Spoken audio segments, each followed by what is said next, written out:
If you haven't checked us out before, or this is the first time you're watching, hit that subscribe button, hit that notification bell so you know when we go live. Go over to patreon.com/workingfanspodcast. On average, our wrestling podcast on Patreon tend to be double the length of what makes it to YouTube, but we have classic interviews going up there, Combat Cast, unedited episodes as soon as we get done with them. The Royal Rumble is in Saudi Arabia this weekend. Dave, do you have the matches for this pull? I just pulled it up. Yep. I mean, I kind of knew it anyway. There's only 4, but we got it. I'd say let's do the 2 singles matches before we get to the Rumbles, and let's kick it off. I think the other intriguing aspect of this show, actually, I will say all these matches are intriguing, but AJ Styles, career on the line, 10-year anniversary since he's debuted in WWE, and he's going against Gunther.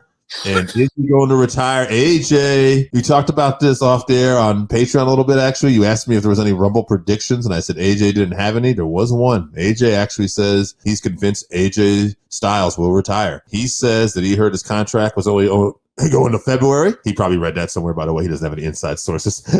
But he had an interesting point. He said they did the CM Punk match on Raw the other night, and then they did the Nakamura on Saturday Night's Main Event, and he says it felt like they're trying to rush all these dream matches in a week all of a sudden. And there was also the news this week of him filing trademarks for, I believe, the Phenomenal One and the AJ Styles logo. So I think that has, probably some people thinking like, could he be filing that because he's going elsewhere? But it definitely feels like there's a lot of wrapping things up.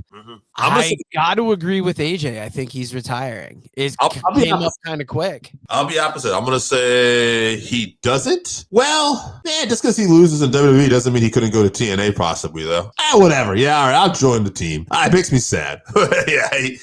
I mean, if you go to, I believe it was last week's episode, I said he was going to be retiring like mid to late in the year.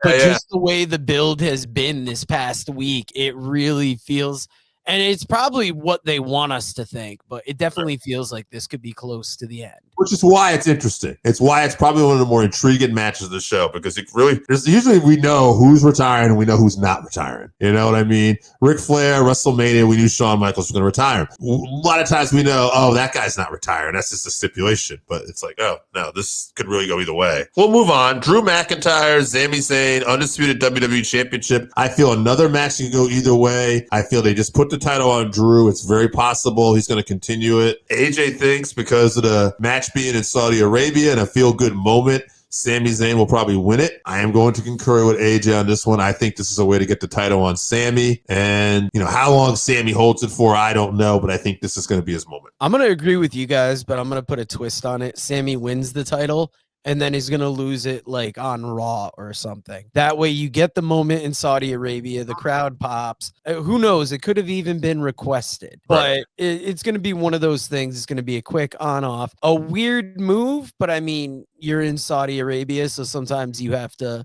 bend to the will of what they ask. I'm looking at the Women's Rumble now. I'm just seeing some participants that were announced on Raw. Io Sky, Rhea Ripley, Roxanne Perez, Liv Morgan, Raquel Rodriguez, Bayley, Lyra Valkyria, Asuka. SmackDown announced so far Chelsea Green, Jordynne Grace, Charlotte Flair, Alexa Bliss, Nia Jax, Last Legend, Julia, and that's interesting. Announced on A Shot of Brandy. That's Cody Rhodes' podcast. Maxine Dupree and Becky Lynch was also announced recently. I guess a more interesting question might be, who are the surprises going to be? I could see a couple TNA ladies coming in. Yeah, for Do sure. we get any legends? Could we see a Trish Stratus here? Yeah, Trish is always good. I'm going to say you're going to see some NXT ladies, So is that where the majority of the surprises are going to come from, NXT and TNA? I would think so. Yeah, NXT. But I mean, even TNA, maybe the Knockouts champion, you know what I mean? But I won't think there's going to be a lot. Yeah, I think most of them will come from NXT. Overall, though, at the end, I'm going to go with a surprise entrant. I'm going to go with the people are saying Bianca Belair, because she was the technical betting odds favorite right now, the last I heard. And I mean, it makes sense. It's a good splash to get her back.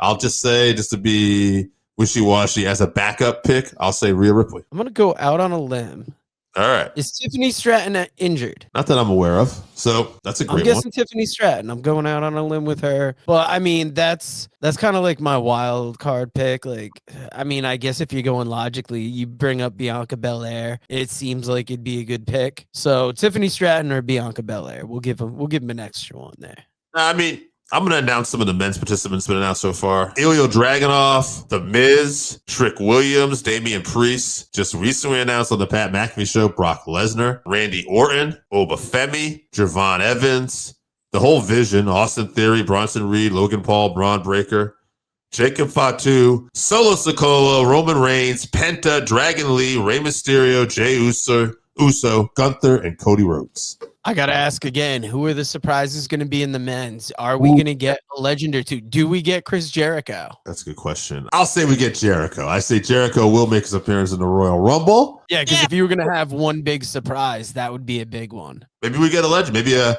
legend and a TNA wrestler. Maybe Santino Marella. Okay. Maybe a Booker T shows up here. Oh, I got one. Maybe Seth Rollins, not a legend, but maybe he makes a surprise comeback. Maybe he's not injured still. Maybe that happens. Looking back at it, is there anybody you got as a front runner for like the Iron Man of the Rumble? Who's going to leave the MVP that may not even be the winner? I feel like Braun Breaker is going to have a night. He's going to go a distance. Yeah, like an Iron Man, or maybe even somebody who's going to like throw everybody out, like one of those, they used to call him the Diesel spot, right? Or a Kane spot. Oh, yeah. Obafemi will have that spot. Obafemi's going to toss people. Wow.